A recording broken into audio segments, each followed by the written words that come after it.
9 August 2025 रोजी म्हणजेच रक्षाबंधन दिवशी भद्रा काळ असल्यामुळे आपण सगळेच संकोचित आहोत की नेमकी 8 ऑगस्ट की 9 ऑगस्ट कोणत्या दिवशी रक्षाबंधन साजरी करावी. तसंच बहिणीने भावाला औक्षण करताना कोणतं मंत्र म्हणावं आणि रक्षाबंधनाचा नेमका मुहूर्त काय आहे याबद्दल आज आपण सविस्तर या व्हिडिओमधून जाणून घेणार आहोत. नमस्कार, मी आदित्य गुरुजी.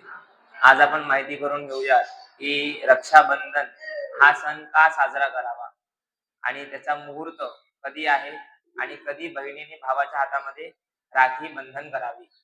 तर जसं की 8 ऑगस्ट 2025 या दिवशी 2 वाजून 12 मिनिटांनी पौर्णिमा तिथी आरंभ होते आणि 9 ऑगस्ट 2025 दुपारी 1 वाजून 25 मिनिटापर्यंत पौर्णिमा तिथी समाप्त होते.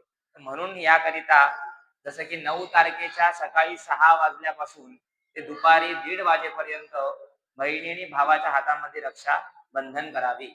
तर बंधन करताना हातामध्ये एक मंत्र आहे, तो मंत्र पठण करावा बहिणींनी. जसे की येन बद्धो बलिराजा दानवेंद्रो महाबलः तेन त्वाम प्रतिबध्नामी रक्षे माचल माचल. म्हणजे एका प्रकारे जसं की आपण भावाच्या हातामध्ये रक्षा यासाठी बंधन करतो की जेणेकरून बहिणीचं रक्षण जे आहे भाऊ हा पूर्ण वर्षभर करतो आणि बहीण जी असते ती भावासाठी दीर्घ आयुष्य मागते देवांकडे. म्हणून यासाठी एका प्रकारे रक्षाबंधन हा सण साजरा करतो. जसे की दरवर्षी 9 तारखेला विष्टीकरण हे येत असल्यामुळे विष्टीभद्रा ही जी आहे, भद्रा म्हणजे एका प्रकारे यमाची बहीण आहे, सूर्य देवतेची कन्या.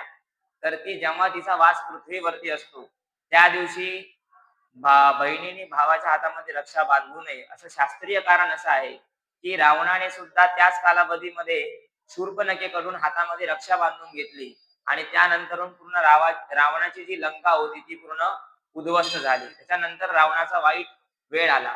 त्या कारणामुळे एकंदरीत विष्टीकरणामध्ये बहिणीने भावाच्या हातामध्ये रक्षा बांधू नये. बऱ्याच लोकांना प्रश्न पडतो की मी लेफ्टी आहे तर मी डाव्या हातामध्ये रक्षा बांधू शकतो का?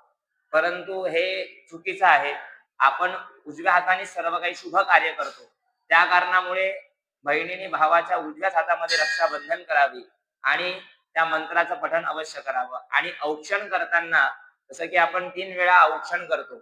औक्षण करताना देवीचा मंत्र आहे, सर्व मंगल मांगल्ये शिवे सर्वार्थ साधिके शरण्ये त्र्यंबके गौरी नारायणी नमोस्तुते. एका प्रकारे भावाला दीर्घ आयुष्य प्राप्त व्हावं याकरिता भावाला औक्षण करावं आणि बलिराजाचं स्मरण करावं.